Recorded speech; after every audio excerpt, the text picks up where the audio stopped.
4, 3, 2, 1। सभापति महोदय, प्रतिदिन छोटी मोटी झड़पें होती रहती हैं। हमारी फौजें बड़े उत्साह से उनके मुकाबले में खड़ी हैं। उनके हौसले बहुत ऊंचे हैं, लेकिन हमारी सरकार का भी यह कर्तव्य है कि उनके हौसले को कभी गिरने न दे।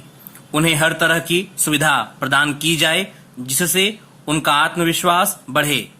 मैं मंत्री महोदय से अनुरोध करूंगा कि सरकार अपनी नीतियों के प्रचार का काम ठीक प्रकार से अपनी फौजों से करे, उनको अच्छे अच्छे हथियार दे।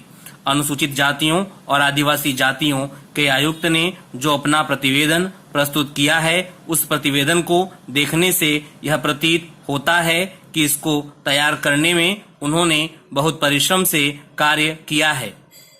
इसके लिए मैं उनको और उनके सहयोगियों को धन्यवाद देता हूं, परंतु साथ ही साथ इस प्रतिवेदन के संबंध में कुछ आवश्यक निवेदन भी करना चाहता हूं।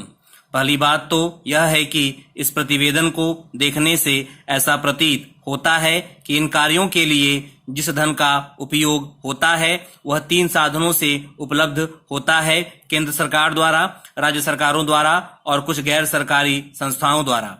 प्रतिवेदन के अनुसार जितना धन इन कार्यों पर व्यय करने के लिए दिया जाता है, उतना धन पूरी तरह से व्यय नहीं हो पाता।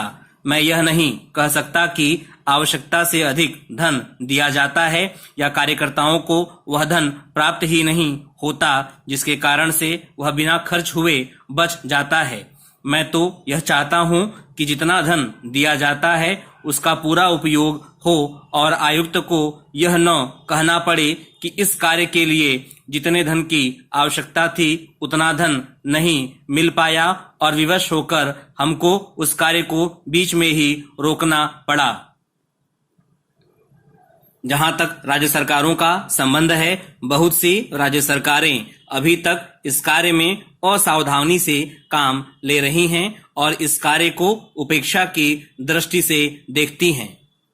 आयुक्त ने इस बात की शिकायत की है कि बहुत सी राज्य सरकारों ने अनेक पत्र भेजने के बाद भी अभी तक अपनी रिपोर्ट नहीं भेजी है। मैं चाहता हूं कि सरकार इस तरफ निष्ठापूर्वक ध्यान दे।